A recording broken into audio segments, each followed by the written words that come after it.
Hello, I'm Steve. Welcome to the Patio Heat channel where we create visual concepts of infrared heating as well as tips for outdoor comfort.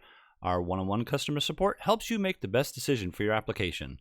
We strive to earn your business. Visit our patioheat.com website for sales and more information. Now let's get heating.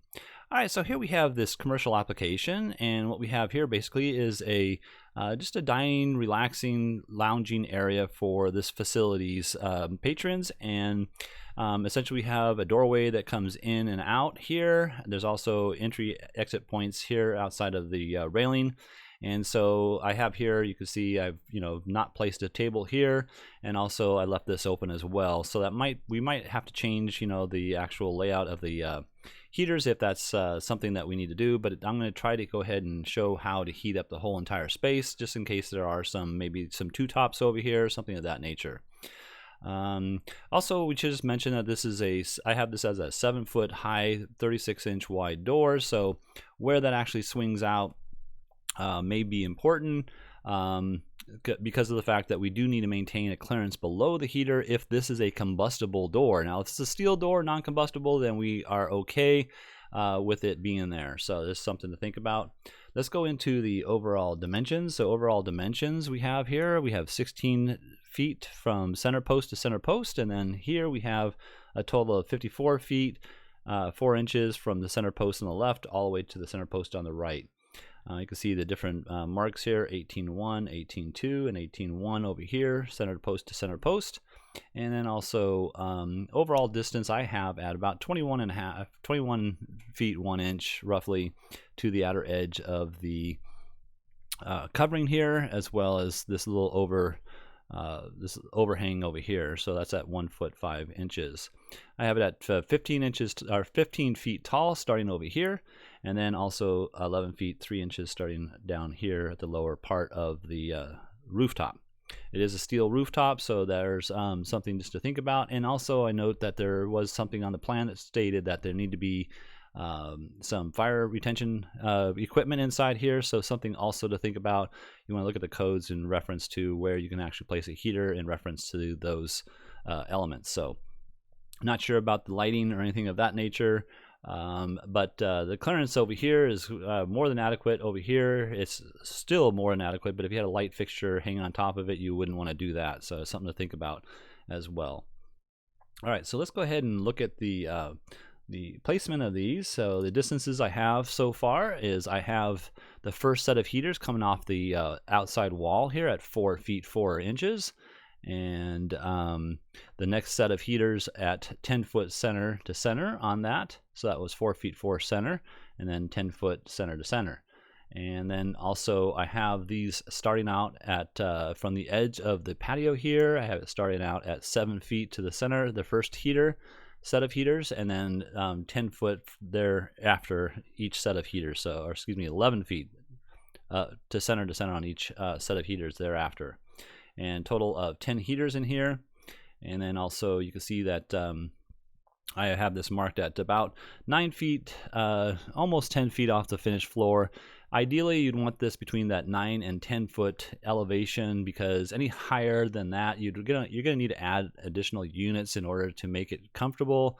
I have had some clients call me up and say, hey, I have these heaters at 12 feet high, and none of my customers are happy about that. And so I would tell you from my experience that elevation of about 9 to 10 foot is ideal for this style heater and its application. Now these are S34, Sunpak S34 models. You could also use a TSH model. A TSH model runs at either 34,000 or 25,000.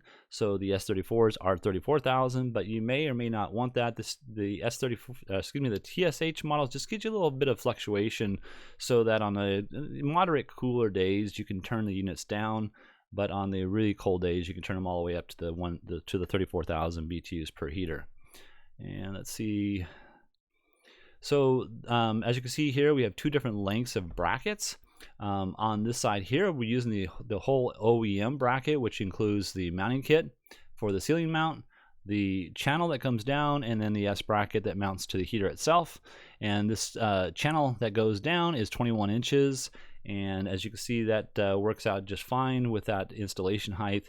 However, on this left side here, everything's the same with the exception of you would have to come out with your own channel. Now the channel, I believe, is 1 inch by 1/4 inch in its dimensions. You can see that it's like a U channel here, and I would just go ahead and get your own channel, cut it to length that you're looking for, punch a hole into the channel bracket there, and then also punch a couple of holes up here. Just use the original channel bracket to use as a template to make those marks and make your holes there. And then also, what was the other thing I wanted to say? There are other ways to mount these heaters, and I'll show you that in just a minute here. So let's go ahead, and I think that's about it for that part. Let's go ahead and show you what the footprint of heat would look like in this application.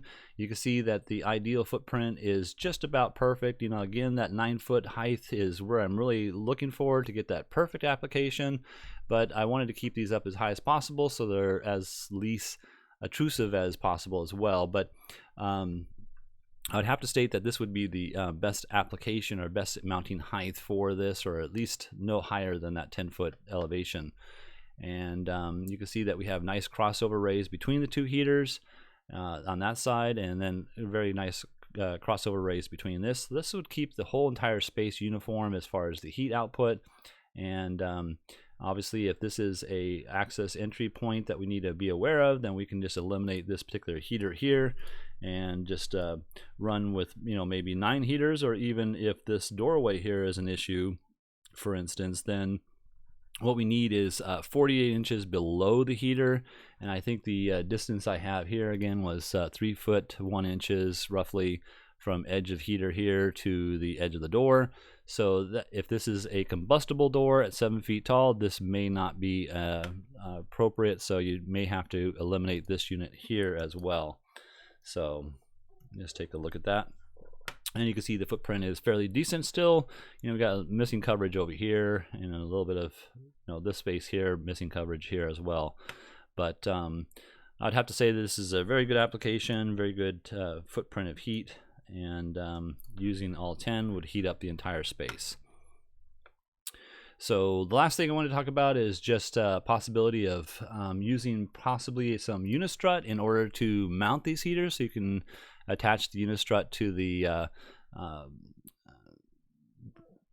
post here, or not post, but beams coming across, steel beams, and then use some sort of L bracket here to mount the heater. So you'd put the L bracket on the unistrut, and then mount that L bracket to the heater itself by just punching a hole into this channel here instead of up above.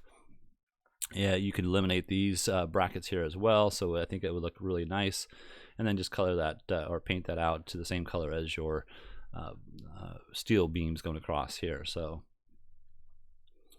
all right, well, I hope this has helped. If you're looking for some assistance with your outdoor heating application and you'd like us to review your plans, please send your information to designs@patioheat.com. I'm Steve, and please tap that like button. We're not monetized. We don't advertise. YouTube does not promote us in any way unless we receive thumbs up from our viewers like you, and we so much appreciate that. Thank you. Have a beautiful day.